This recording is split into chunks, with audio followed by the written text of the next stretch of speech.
issued a severe thunderstorm warning for Fulton County, Kentucky, Central Hickman County, Kentucky, Southern Mississippi County, Missouri, East Central New Madrid County, Missouri, until 7 p.m. At 6:10 p.m., a severe thunderstorm was located near Big Oak Tree State Park, moving southeast at 35 miles per hour. Expected hazards include 60 miles per hour wind gusts. This is a radar-indicated threat. The following impacts are expected. Expect damage to roofs, siding, and trees.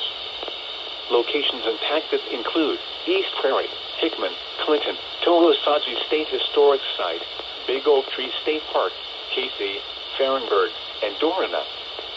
This includes Interstate 55 between mile markers 54 and 56. Repeating, a severe thunderstorm warning has been issued until 7 p.m. for the following counties in Missouri, Mississippi, and New Madrid, and the following counties in Kentucky, Fulton, and Hickman.